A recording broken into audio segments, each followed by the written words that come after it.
JT Crowley is Talking Books. On the show, you'll hear from emerging talent and seasoned veterans from around the world. Hello, I'm JT Crowley, the host of Talking Books show on Web Talk Radio. And today I've got the wonderful golden opportunity of talking to Bernard Hayes about his book, The Stealthy Viral Pimpernel. It's a diary of holistic government, pandemic failures, political letters to authorities, political poetry, articles for political change. So who's best to tell you all about his book? Well, it's Bernard Hayes himself. But for the purpose of the podcast, we're going to call him Bernie because that's what he wants. So Bernie, come and join me on the interview. Thank you, John, for this interview. It's a good opportunity to get the message out for the nature of the book. Brilliant. Complex. It is a complex read, but it's well worth informing not just the UK population, but the global population in terms of how to move ahead and in risk management of preparing for the next pandemic. Brilliant. Now, Bernie, before we open the book, could you tell the audience, who are you? Why have you written the book? And what's the purpose of the book? My name is Bernard Hayes. I was born in Radcliffe, Lancashire, 10/11/1939, just at the start of the war. Educated in Radcliffe St Mary's School and Church, and fortunately was appointed by de Havilland Aircraft Company to serve the business of propellers and guided missiles, which I did for 6 years before the government of the day cancelled the whole programme. I then had to return north into Lancashire and met my wife, then had a beautiful life in terms of mega project management, and then on to running my own company for 25 years as a management consultant, again, globally. Again, very blessed to work with 70 nationalities around the globe and learn much more about an education in culture and culture appreciation of all the differences, but all the common events that we share together in the joy of life, music, dancing, and the national costumes, which became an excellent education for my family as well, for my daughter Michelle, Professor now, Robert, and James, who is now in Australia with our 6th grandchild. Wow. So I've had a very blessed life. You have, haven't you? And I say that in the written introduction, everybody. Now, Bernard, this is a fascinating book. And as you've already said, it's not an easy read, but it's not meant to be. It's certainly not a bedtime story, everybody. But it's a book that's going to make you think. That's what it's written for. It's thought-provoking. So let's open up the book and let's see what it's about, everybody. Now, your book, Bernie, has numerous parts, sections to it, however you want to address them, anybody. So as to give the audience a reasonable insight as to the contents, let's go to some of those areas. If they want to know more, well, I always say to them, it's very simple, audience. Go and have a look at his book. Can't be fairer and more simple than that. But the idea of this podcast interview, everybody, is just to give you a flavour of what Bernie's book is about. It's not to give it away. So let's go to the section of the book headed up part 0.0. Here I find you talking about a whole host of things. Mission, the Neotree Charity, CWRASH, Death Rates UK, Supermarket Risk, All Workers Are Key Workers. I agree. global and environmental challenge, dynamics of the virus, plus other issues. My question to you, Bernie, is what's the underlying message you're attempting to get across to the audience and the reader here in this part of the book? Two issues. The purpose was to save lives because my knowledge of the subject matter throughout my career is a big part of the book's about a third of it. But when I finished my memoir in 2019, November, my son-in-law phoned us up to say there was a mysterious disease going on in Wuhan, China. I met with one of the senior in the subject matter, and they had worked together in Hong Kong, where Michelle and Steve had to move because of lack of funding in the UK. Not just lack of it, it was also cutting it. So they went ahead. He got his professorship there, and then followed by Michelle, who also had studied epidemiology as well. But her main subject is neonatal saving of babies in Malawi, Zimbabwe, Bangladesh, and Nepal. And they set up clinics out there with an IT application where experts in UK, a team of experts on neonatal birth, would be available in contact with all these clinics in these initial countries. And they intend to expand it to, once they've got sufficient funding again, expand into other similar areas in the world. And in this case, she's just finished, I'm proud to say, a symposium on the subject matter in University College London. So again, absolutely fantastic career. And the other one, of course, was that I felt when that message came through that it was worth writing a diary of what the government would do and not do in the UK. And I've just completed now, fortunately, the first module will be published today, which is preparedness for the pandemic. And I have yet to see what the official inquiry produces in this paper, because I do not believe I'm in contact with the inquiry.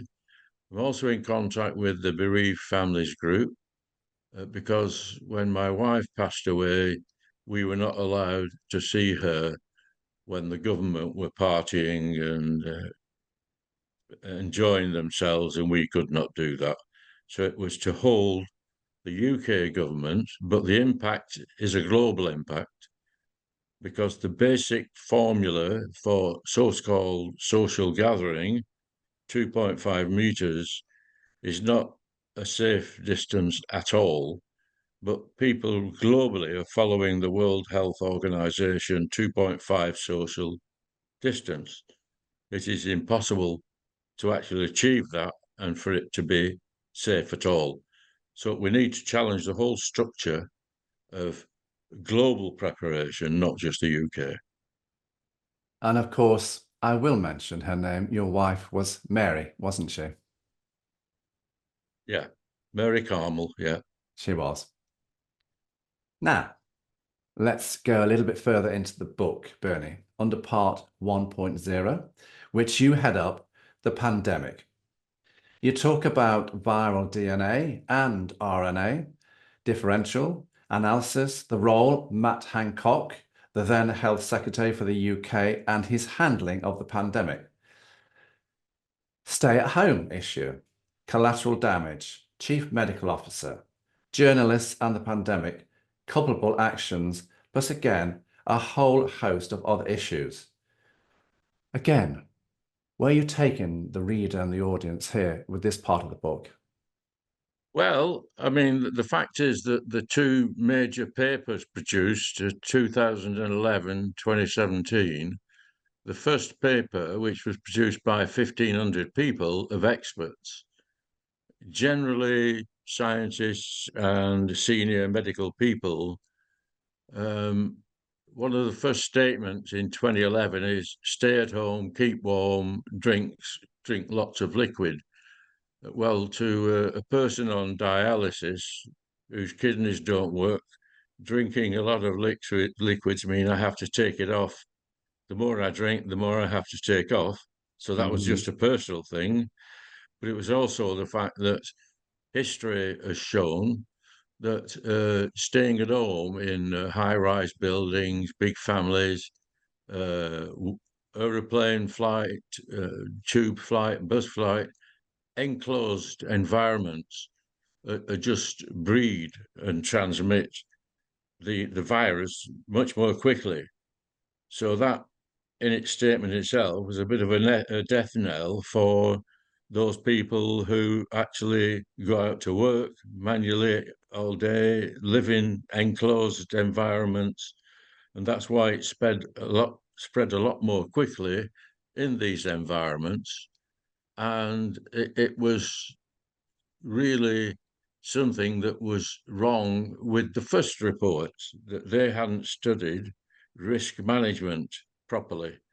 And I do include several headlines of where the risks are high in the book, and people would be recommended to read and study. I mean, the supermarket is one, but hospitals are another one, in particular hospitals, because they're dealing with lots of other problems as well, not just the virus. Okay, let's go, Bernie, and take the audience to a little bit more into the book. Part 2, prevention and control, parameters for infection control and technical review. Now, this is a short area, everybody, but I find you talking about contributions to viral pandemics, science, and applied science engineering solutions, disinfection process, spatial environmental parameters, plus genome analysis. It's quite a complex little chapter, little area, isn't it? Would you Well, care to yes. expand? Well, I have lived in many environments where viruses are endemic, but not pandemic. There is a difference, isn't there?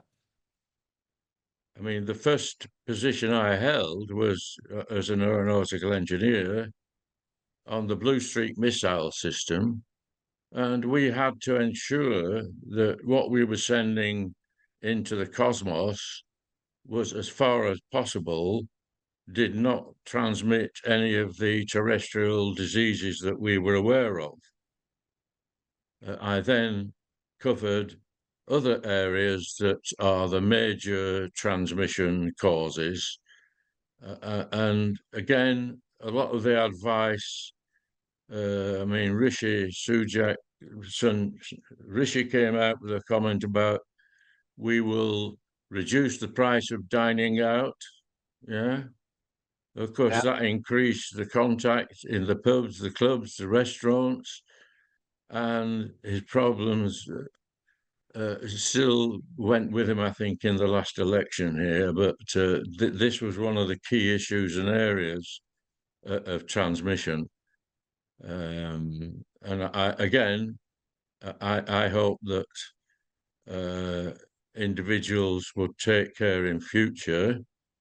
And I will be reading the first module report this evening when it's out to see if it's accurately covered a program for the event of the next pandemic.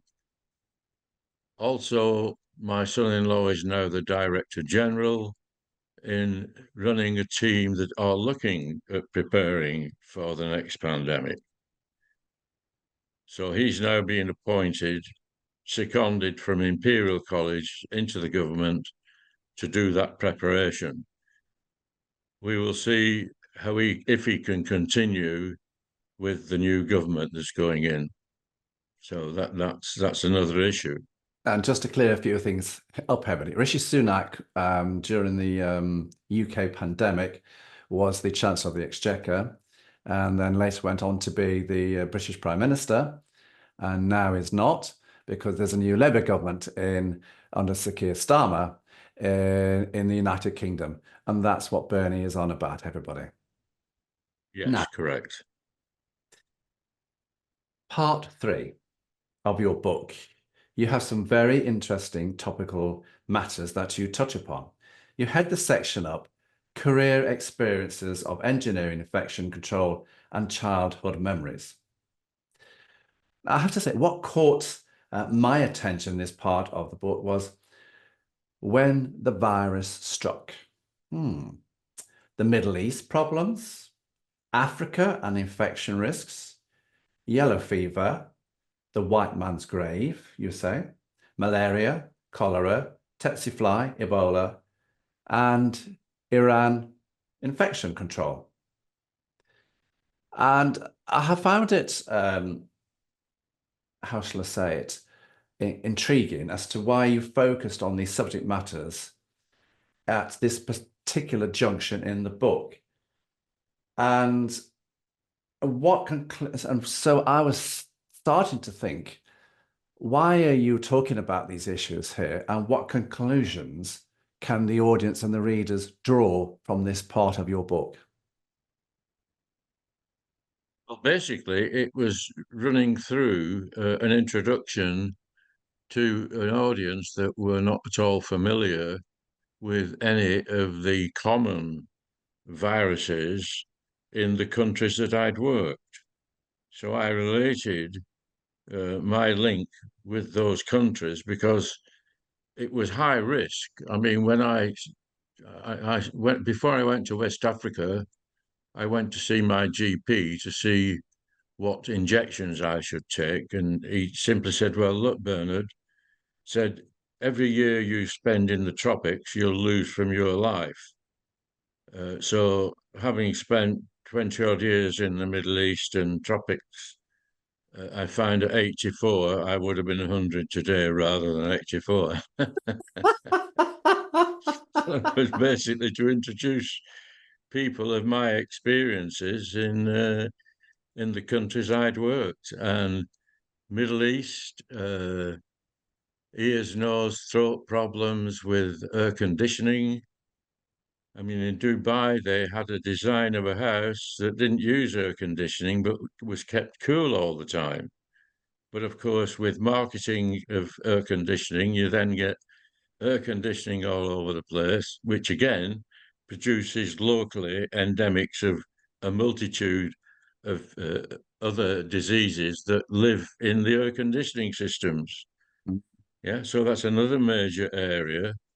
And they need to be very closely risk assessed now for each system, British standards, yeah, ISO standards, American standards, to ensure that the present maintenance systems that are used are enhanced to actually include the risks for viruses and growth of viruses, tropicalization. So it's all part of what I've been through that was perhaps the purpose in writing the book, when I felt confident that having written the BSI standard for maintenance management in my 20-year volunteering with them, it was not including anything about viruses. Yeah. So that was another advancement. The one Bernie, remember, and I think really started to scare the world, was Ebola.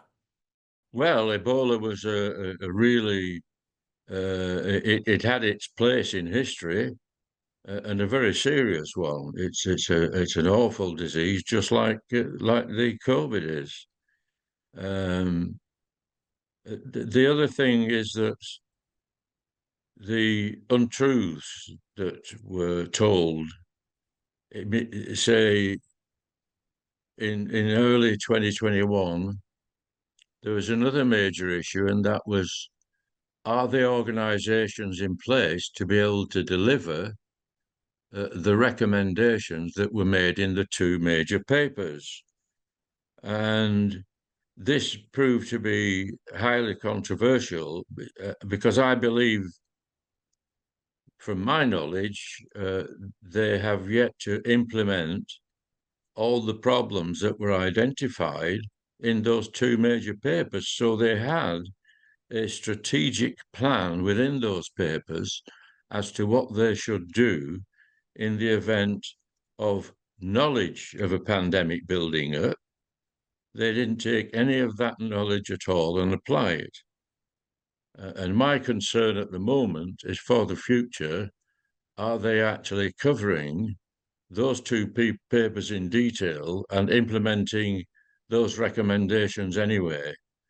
The papers are very detailed, and had they been implemented, I would have been confident that the death recording will be over 120,000 in UK alone. But had they been implemented globally, and it's a global problem, a pandemic is global, and each individual, you've got to have the whole team work together. And basically, that's what I was trying to do, to inform them what should have happened. And there's quite a little bit in the book about that. It's not the paper, not the full paper, of course, but they would be recommended to read the full papers to look at what could have happened in the prevention stage. So that's why I'm waiting for the first module to come out now, to see how much they've referred to those two papers, having spent a vast amount of money in producing them in the first place, so to try to give a flavour of what perhaps they should be doing. Quality management identifies what's wrong, but not how to solve it. So it's a quality management attempt. When I qualified as a lead auditor for quality management systems, I produced my paper. Not only did I identify the problems, I also gave solutions. So I didn't get through my first pass on that. I had to go back and say, right, just cut it by half, put the problem in, and let the operators solve it in the way they wanted to. So there's been a lot of mixture in, There sure has. in what There I'm putting sure in. has. Let's go to part 4, knowledge and history in pandemics. What can the reader glean from this section of your book, particularly when you're touching upon such issues as the Russian plague, flu, the Spanish flu, the Great Plagues of London and Marseille, and, as we've already done, Ebola in Africa in 2018.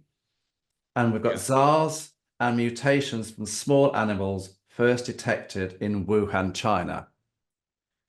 Wow, you are touching on such issues here, aren't you?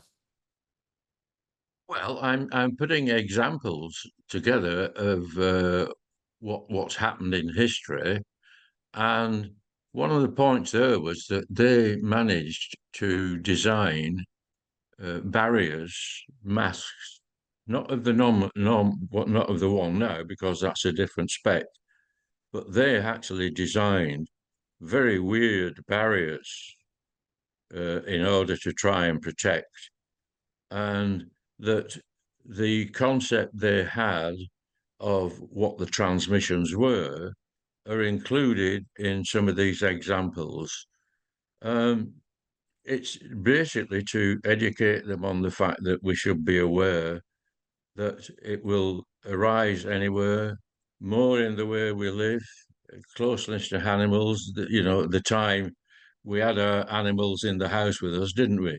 So this is the kind of thing that, and then the nature of, the Spanish flu, in actual fact, was the model for the first paper, 2011, influenza. Now, the defenders in the existing inquiry are using the state that we all thought it was about influenza.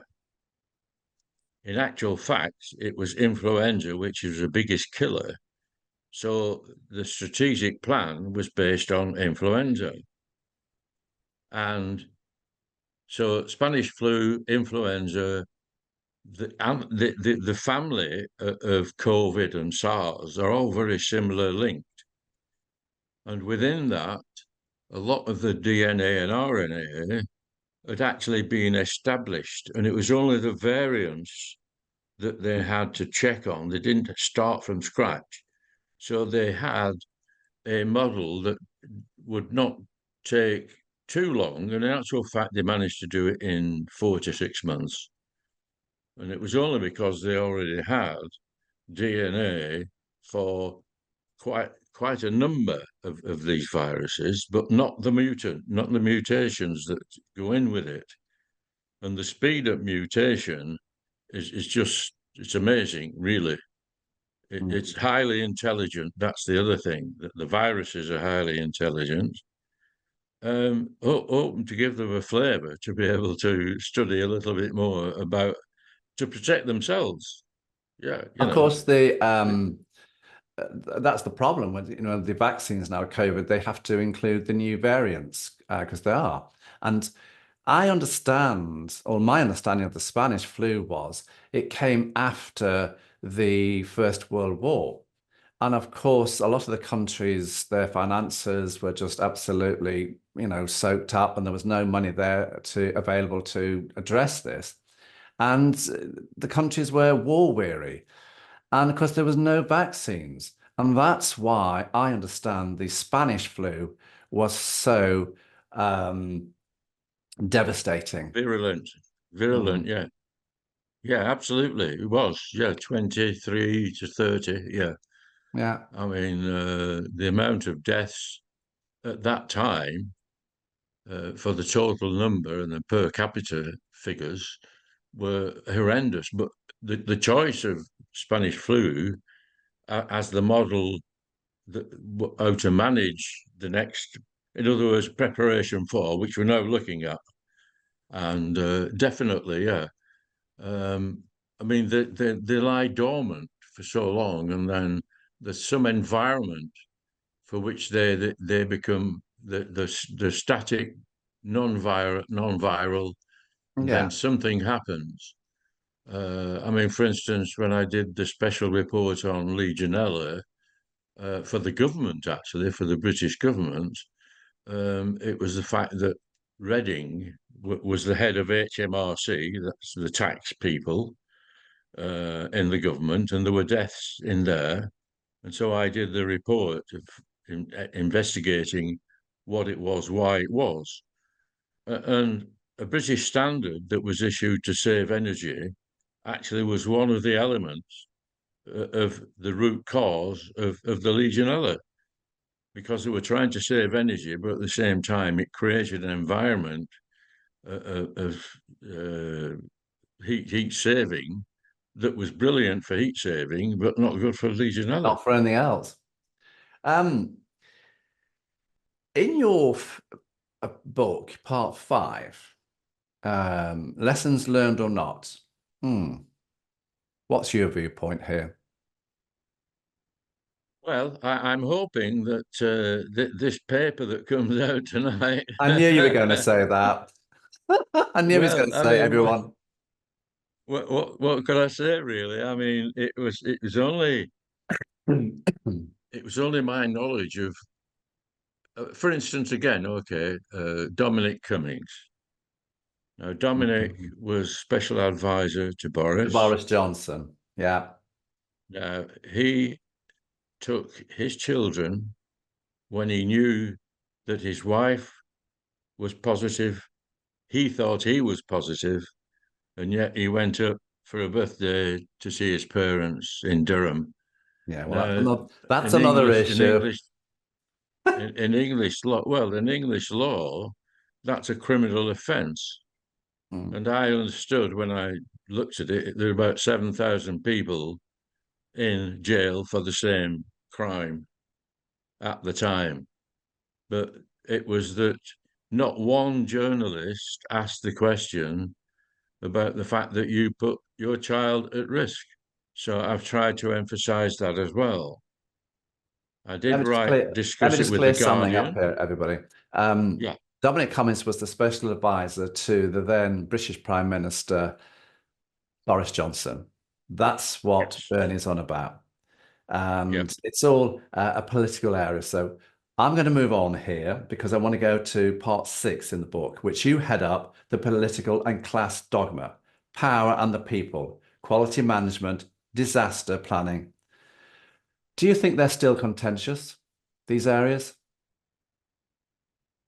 Well, I've been convinced for a long time that dogma claims to have a solution to problems that haven't yet arisen in the way that we progressed as human beings, and that you need to find out what the problem is first to define it correctly and then look at what the solutions might be.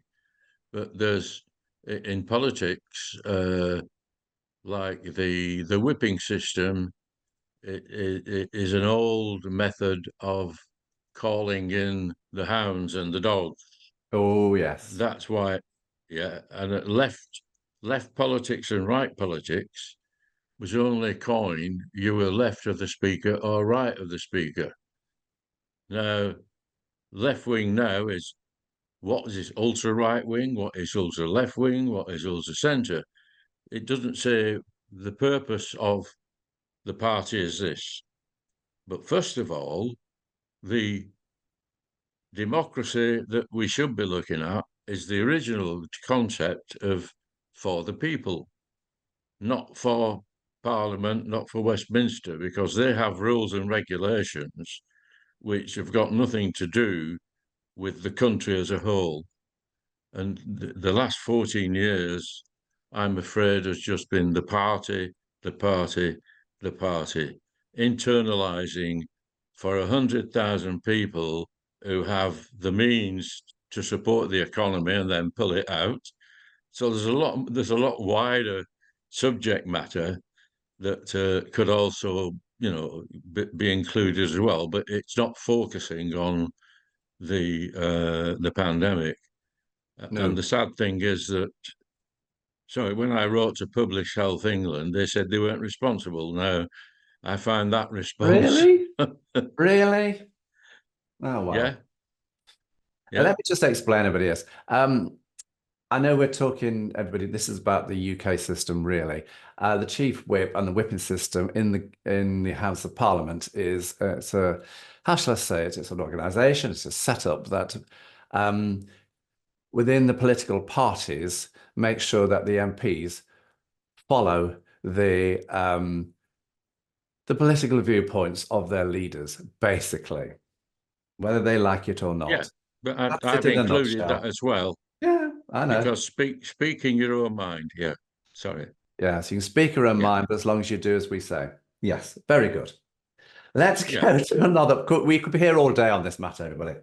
Let's go to part 7 and part 8, which you head up epilogue and postscript.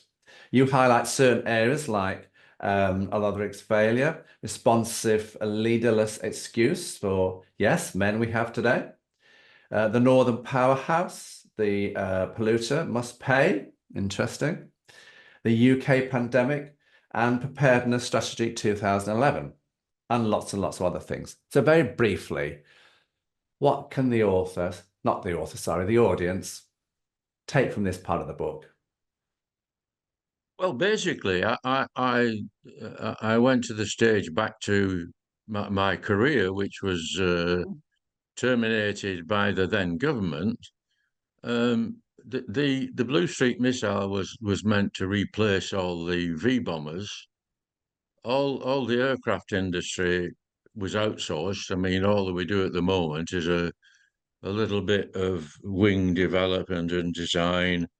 Um, so I went back to the day when I lost my career to see what other changes had been made of such an economic impact on. And what I've tried to do is to list out the areas in which taxpayers' investment money has been used in developing the various things like sewage and everything like that, IT systems, and then they're outsourced.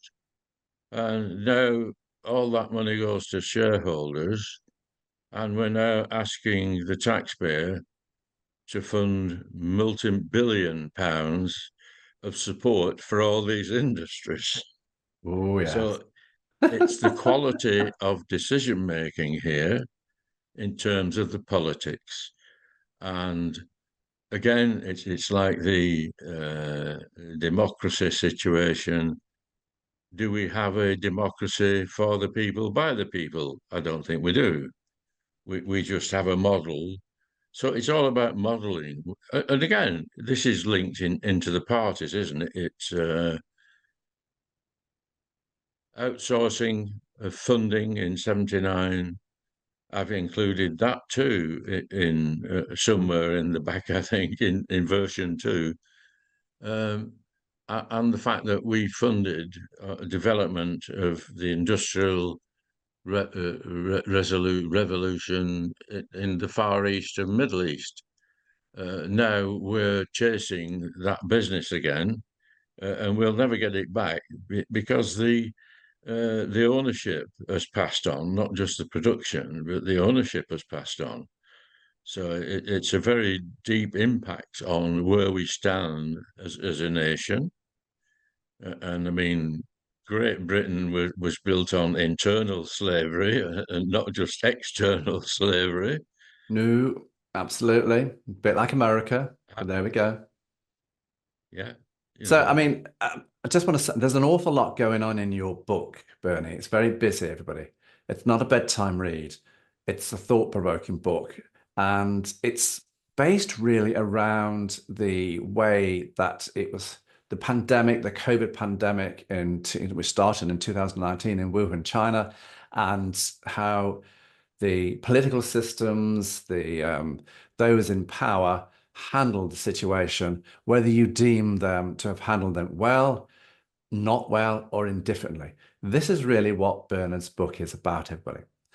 So I'm intrigued now because I know he's excited about a report coming out today, but we'll go on from that. Do you intend to write any more books, Bernard? I've published 2 others. One was my memoir, of course, because people had suggested that it looks as though I'd had an interesting life. Why don't you write about it? So I did start, but then got dialysis and what have you. Fortunately, that left me with time free on my hands, 4 hours each session. Everything was fixed in properly. I mean, my arm at the moment, I can't move that when I go on dialysis. So we put the machine in and machine out, and that's a brilliant solution. But I can't write now on dialysis, so keeps me alive, but not to write.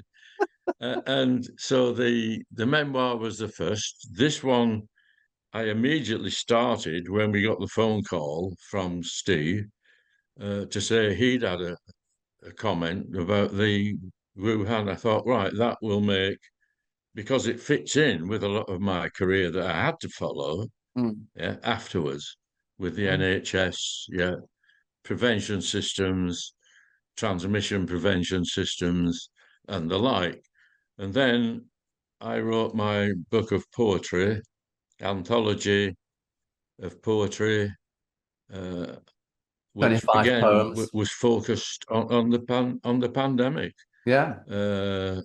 Pandemic and politics combined. And if you want to know a little about that book, everybody, go and have a look at the link, the written introduction that accompanies this podcast. The link to that book is on there.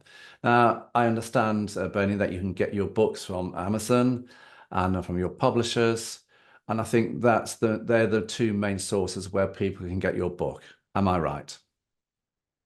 Yes, I I will normally do my local purchase and distribution as well, which I have to say I can get a reduced price. Bit difficult for the Americans and the Canadians and everybody else listening around the world to go and nip into around Lancashire in the United Kingdom. Anyway, Well, I have people in America that I've also sent through with their company bags. You see, or in the diplomatic bag. Move on quickly. Bernie, I have to say it's been a wonderful opportunity to look at your book and to chat to you over the last couple of weeks. And I just want to take this opportunity to thank you very much for coming on the show. And it's been fascinating. And this just goes to prove to everybody that, you know, the podcast, when we do it, is live, because even when Bernie gets a phone call, he takes the phone call. I think we'll keep that bit in. yeah, Just shows it's exactly. live. And with all the, when it's live, you never know what's going to happen. So I think I'll just keep that bit in just for, Well, I'm sure you can edit it well, can't you? we'll edit some of it, yeah. Anyway, I'm JT Crowley. Thanks for listening, watching wherever you're in the world. So until next time, stay safe.